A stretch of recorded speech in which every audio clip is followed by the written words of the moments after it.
थोडंसं तुम्हाला थांबवतीये. असीम सरोदे सध्या आपल्या सोबत जोडले गेलेले आहेत.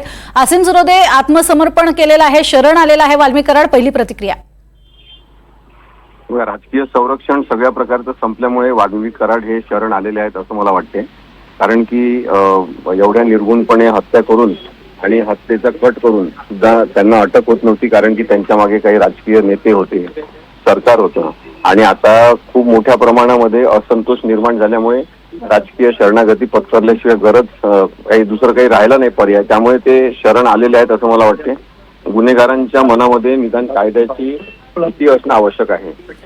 बरं असीमजी, या खून प्रकरणात माझं नाव हेतुपुरस्सर जोडण्यात आलंय, राजकीय हेतून जोडलंय असंही म्हणतायत. त्यांनी तसा वाईट दिलाय यापूर्वी.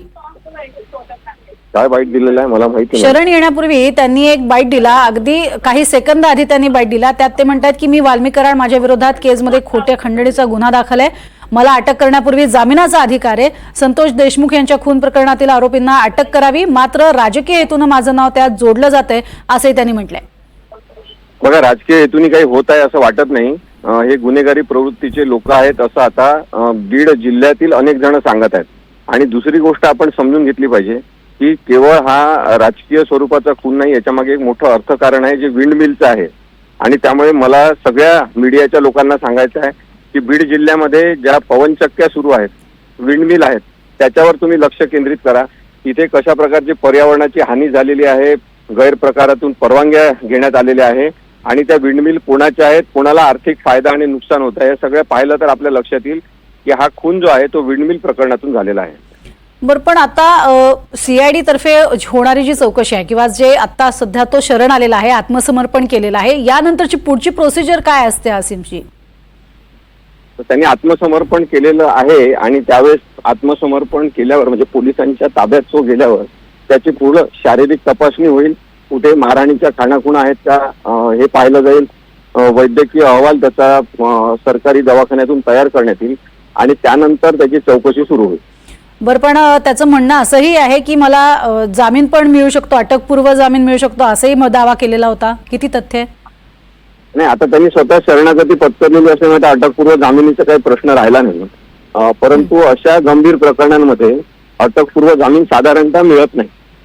आणि आता त्याला जामीन सुद्धा मिळणं कठीण राहणार आहे कारण की संपूर्ण समाज एकवटलेला आहे. पण मला एक गोष्ट अत्यंत प्रकर्षाने सांगायची आहे की ही लढाई जी आहे ती अन्याय अत्याचार करणाऱ्यांच्या विरुद्ध म्हणून राहिली पाहिजे. ही लढाई मराठा विरुद्ध वंजारी अशी नाही आहे आणि तशी कोणी करू नये. तो राजकीय स्वरूपाचा जो भाग आहे तो टाळला पाहिजे. आमचे ब्युरो चीफ आहेत पुण्याचे राहुल कुलकर्णी, ते तुम्हाला काही प्रश्न विचारतायत. राहुल सर. आसिमजी, मला कायद्याच्या दृष्टीने दोन महत्वाच्या प्रश्नांची उत्तर द्या. जेव्हा हा आरोपी स्वतःहून सांगतो आहे की मी स्वतः सरेंडर झालोय, तर त्याला पुढे जामीन मिळण्याच्या दृष्टीने ही बाब किती उपयुक्त ठरू शकते? एक.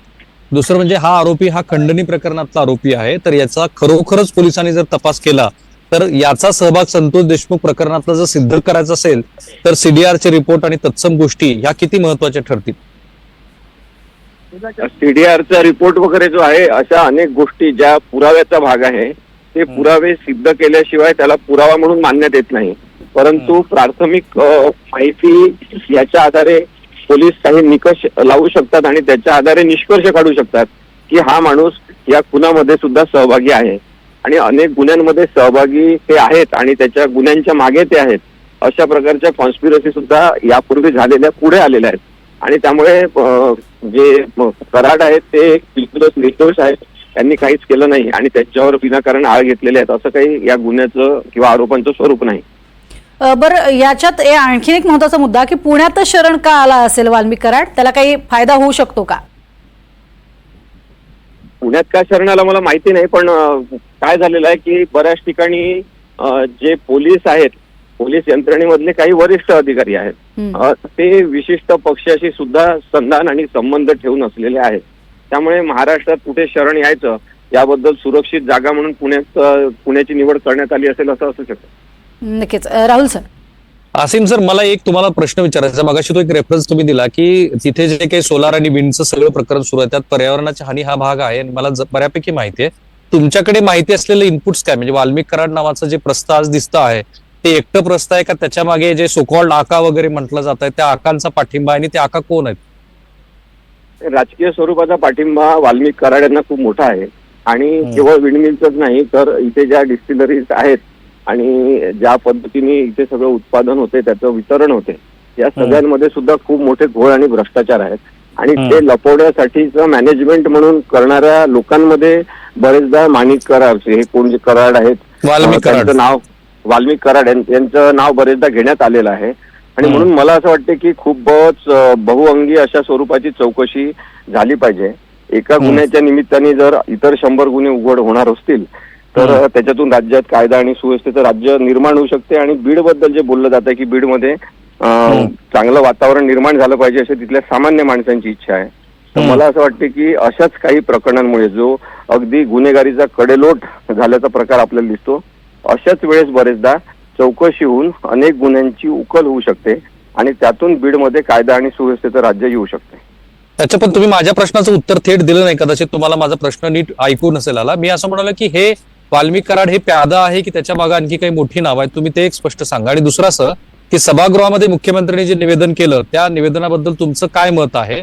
आणि तिसरा मुद्दा असा की काल सुरेश धस यांनी मुख्यमंत्री ज्या पद्धतीची कारवाई करतायत त्याला खूप मोठी गती आलेली आहे आणि मी समाधानी आहे असं म्हटलंय.